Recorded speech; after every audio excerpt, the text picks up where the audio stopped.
Et rebonjour à tous. Est-ce qu'on m'entend? Oui, j'imagine. Bonjour à tous. On se retrouve juste après cette petite interlude pour l'interview de Formamac. Bonjour Formamac. Bonjour. Voilà, je voulais vérifier que ton micro était allumé, du coup c'est parfait. Parfait, tout marche bien. Formamac, tu dis? Ça marche bien, c'est bon. C'est super. Magnifique. Ah, c'est en face, pardon, le son. Tu as vu, je suis tellement fatigué, je me confonds dans tout. C'est la chaleur, c'est normal. Je te jure, plus rien ne va, il fait 36 millions de degrés Celsius. Formamac, déjà pour te présenter, j'imagine, enfin je trouve que la meilleure chose à faire c'est d'expliquer pourquoi ce pseudo, déjà. Ça vient de mon auto-entreprise. Je suis spécialiste Ok. Apple à la base. Ok.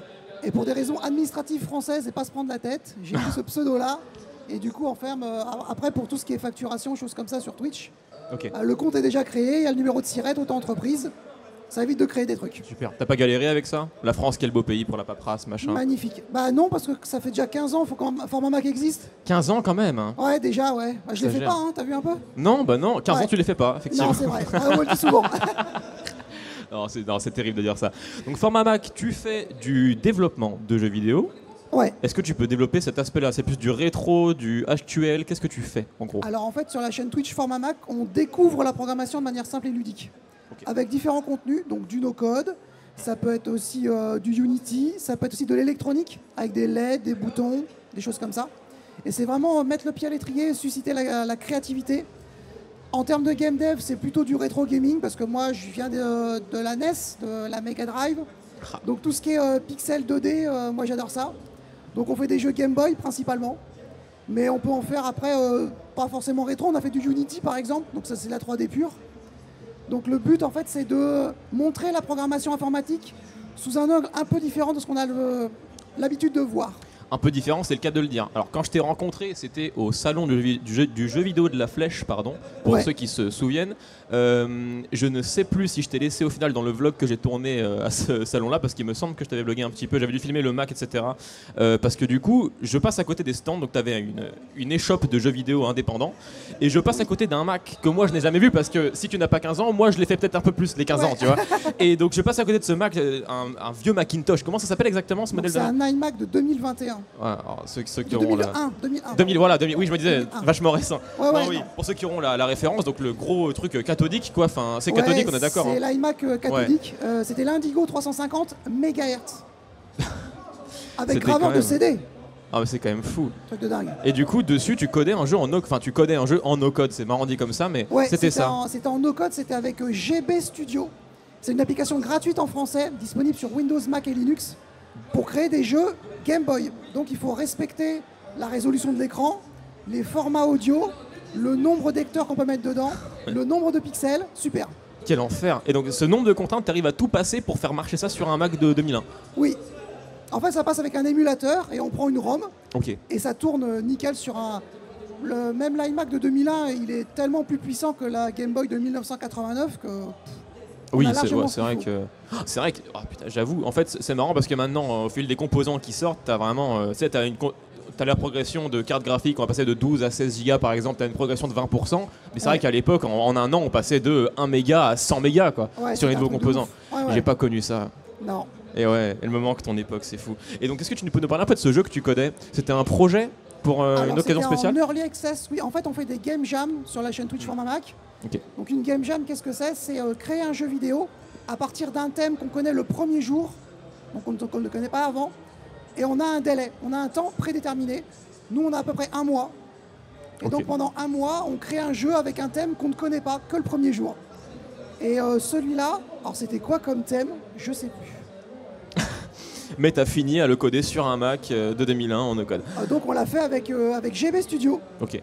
Et donc c'était une personne qui allait voir son papy à l'EHPAD pour découvrir une recette secrète.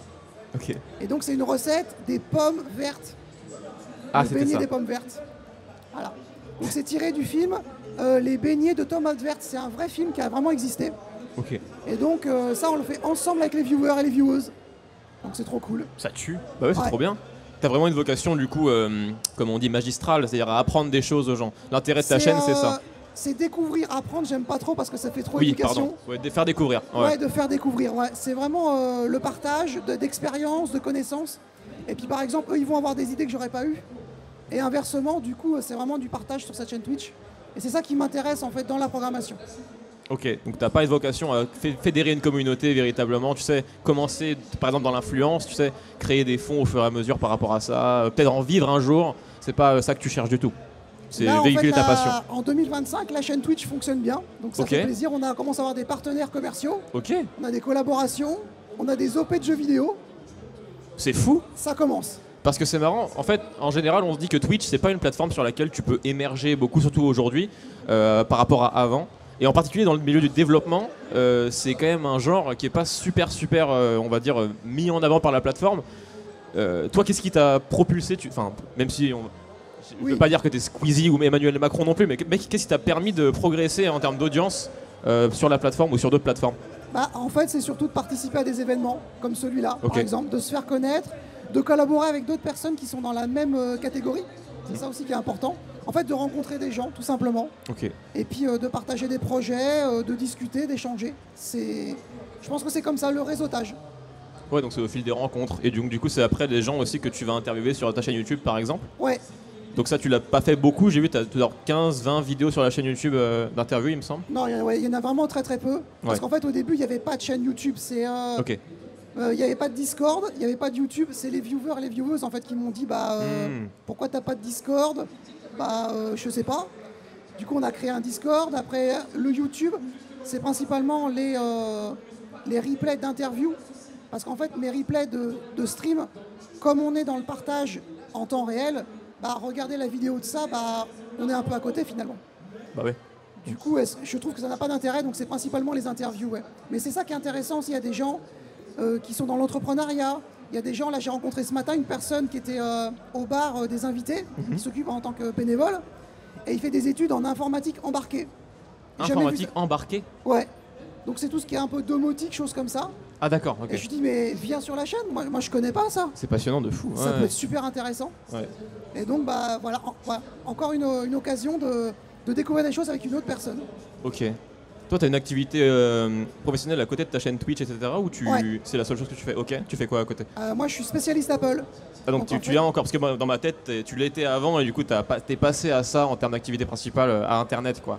Alors les pas du deux tout. existent toujours, Ouais. mais maintenant on commence à gagner plus sur Twitch que sur la... On fait le transfert en fait. Ah, c'est marrant. Et En tu 4 penses au bout d'un moment vraiment pouvoir passer en tant qu'indépendant sur Internet full? Ouais, Ok. ouais. En tout cas les chiffres sont là, donc Non, mais c'est trop bien. faut continuer. C'est la ça. meilleure chose, bah ouais. Ouais.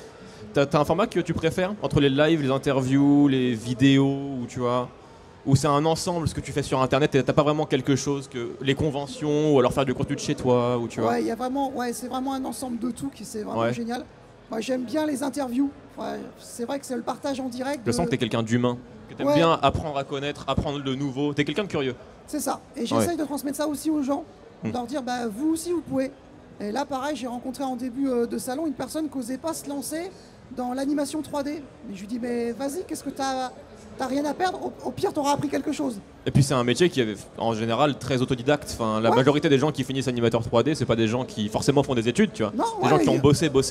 C'est ça, il suffit on prend avec ses connaissances, il y a plein de tutoriels, il y a plein de chaînes de Twitch qui font ça aussi. Donc ce serait dommage de passer à côté et de c'est se sûr. restreindre. Bah ouais. Donc c'est ça aussi qu'on essaye de passer sur la chaîne Twitch. On a des gens qui sont en alternance, il y en a ça fait 40 ans qu'ils font de la programmation, et ils vrai. arrivent à discuter. Ils ont 40 ans d'écart en âge, et C'est trop bien. Des fois ils chattent tout seuls sur Twitch. C'est vrai que c'est une communauté de fou, le dev en fait. J'avais pas réfléchi Ouais. à ça, mais ouais, par rapport Et- à d'autres communautés qui pourraient être plus divisées dans le jeu vidéo par exemple, Ouais. entre tel jeu et tel jeu ça se tape dessus, alors que ça c'est le jeu vidéo, tu vois. Non, alors que Est-ce là, qu'il y a ouais. des divisions dans le dev entre qui code sur quoi, tu sais Ouais. Moi je suis monteur vidéo par exemple, entre un qui monte sur un tel logiciel et un autre Ouais. sur un autre, vraiment il y a des batailles, tu vois. La bataille, c'est l'une des plus fréquentes, c'est entre le langage Python et le langage C. J'en ai entendu parler un petit peu, ouais. Voilà. J'ai pas la connaissance mais C'est un classique. Voilà. c'est rigolo. C'est comme ouais. Windows Mac, Ouais. c'est comme Adobe et Final Cut Pro. J'allais t'en parler. Moi ma vie s'est passée sur Windows tout le temps. Ouais. Et j'ai dû acheter un Mac pour le boulot parce que je suis dans l'art, donc normalement tu prends un Mac. Et depuis que j'ai un Mac, avant je crachais sur Mac tout le temps. Depuis que j'en ai un, je le recommande à tous mes potes qui veulent un nouvel ordi. Je leur dis prends un Mac. Est-ce que Ouais. tu penses que le Mac c'est la réponse à tout? Est-ce que tu penses qu'au futur, même si on va très très loin, tu vois, genre en 2050, la finalité c'est que tout le monde ait un Mac parce que c'est peut-être le meilleur OS ou le meilleur constructeur, la meilleure ergonomie, tu vois? Non, Non? non, Pourquoi? clairement pas. Déjà, moi, honnêtement, je suis en train de sortir de l'environnement Apple. Ah, c'est marrant, je m'attendais pas à cette réponse du tout. Si, non, j'ai déjà plus d'Apple Watch, j'ai plus d'iPhone. Ok. Il me reste mon ordinateur et ma tablette. Est-ce que c'est par rapport à la traçabilité Alors des en fait, c'est trucs parce choses que Apple, des datas? Pas vraiment, c'est que là, Apple est en train de refermer sa plateforme. Ils sont revenus avec des processeurs qu'ils créent eux-mêmes, alors qu'avant on était sur plateforme Intel, C'est vrai. et c'est le nœud du problème. Et ça change quoi du coup? Eh ben, par exemple, tu peux pas installer autre chose comme OS que macOS. Ah C'est ouais. embêtant. D'accord. Bah pour quelqu'un qui programme, parce que pour quelqu'un de lambda qui veut par exemple un appareil pour opérer, c'est peut-être pas si embêtant que ça, tu vois. Bah, Mais pour les si gens ça- du milieu, peut-être que oui, c'est Ça différent. peut être embêtant aussi parce que par exemple, quand je fais des ateliers IRL dans des événements, moi j'ai des Mac qui ont 15 ans, mais ils ont pas macOS. Ah. Ils ont Ubuntu, ils ont un Linux. Ah, et en compatibilité, du coup, c'est nul quoi. Et donc là, du coup, bah, je peux les utiliser. Si j'avais gardé macOS, je peux pas m'en servir. Hmm. Et là, avec Apple, on est revenu aux années 90 où Apple maîtrise tout. Un peu, c'est un peu le même débat que quand on est passé à l'USB rond, tu sais, sur les prises partout. Et du coup, tous les gens avec des vieux câbles se sont retrouvés à dire bah, moi je demande un chargeur à mon pote, bah il peut plus m'en filer un parce que C'est ça. voilà, c'est la mort. Mais Apple réfléchissait pas un moment à changer la prise des chargeurs vers USB-C? Parce que déjà, tu vois, sur les derniers Mac, les M3, c'est une prise en une sorte d'ovale très grand. Et donc, si tu as un autre chargeur que le ovale très grand de Mac, bah, tu peux pas charger un Mac M3 parce que c'est pas le même chargeur. Si tu peux le Et il brancher, me semble qu'il parlait de. tu Ah, peux le charger en USB-C. ah ouais, déjà? Oui. C'est fou. Mais tu vois, on apprend des choses, je m'attendais tellement pas à Parce cette que réponse. J'ai un M3. Ça veut dire que. Bah, c'est fou. Bah, merci pour cette réponse. Déjà, Le c'est bien. MagSafe, c'est pas obligatoire. Ok, d'accord. Donc, je peux le brancher un port USB. Enfin, je peux brancher un chargeur, Ouais. enfin, un câble USB-C sur un des ports de mon Mac, ça va le charger. Ouais. C'est incroyable, ouais. Et ça transfère aussi les données en même temps. Oui, bah ça dépend du câble. Il y a des câbles USB-C qui font que de l'énergie. Oui, il est vrai. Ouais, faut faire aussi attention à ça. Ça dépend des normes en fait, parce que la prise elle a la même forme, mais des fois par exemple c'est fait que pour transférer de l'énergie et pas les données. Bah, alors ça, c'est un vrai truc parce que moi je pensais toujours que les câbles USB-C, enfin les câbles USB de toute façon, c'est des câbles USB. Et donc dans ma tête ça a de toute façon transféré du courant et des données. Non, Mais donc en fait pas du tout. pas forcément. Bah oui, en fait ça paraît logique. C'est vrai que chez moi il y a plein de câbles qui marchent pas et je me suis toujours demandé pourquoi. Bah, justement, ça, durant la micronale du mercredi, quand on fait de la programmation avec des LED et des choses comme ça, bah, j'ai eu ce problème-là. C'est quand même Je terrible. me suis planté du USB-C et je croyais que c'était bah, mon Raspberry Pi Pico Ouais. qui marchait pas. Ou alors mon Arduino ou une autre carte qui se branche en USB-C. Ouais, on vient à se dire des trucs. Puis je me dis, bah merde, mon code il marche pas. En fait, le code il est jamais arrivé sur la carte. Non, c'est les bons dieux du USB. Et du coup, dans les viewers, ils m'ont dit, mais t'es sûr que ton câble USB-C il transfère les données? Ah, t'es comme un con. Ok, c'est les sûr. gars, merci. Eh bah merci à toi, car c'est la Merci à fin. toi. Figure-toi. C'était trop bien. Ouais, Écoute, trop c'était bien. intéressant pour toi? Ouais, merci beaucoup pour l'invitation, ça fait toujours plaisir de venir vous Eh voir. ben, écoute, c'était réciproquement cool. Voilà. Ouais. Je vous laisse avec la suite, les amis, et Merci à merci à vous. toi, Pharmamac, et Ouais, bonne bon continuation festival. à toi. Merci, à la prochaine. Et salut à tous. Au revoir.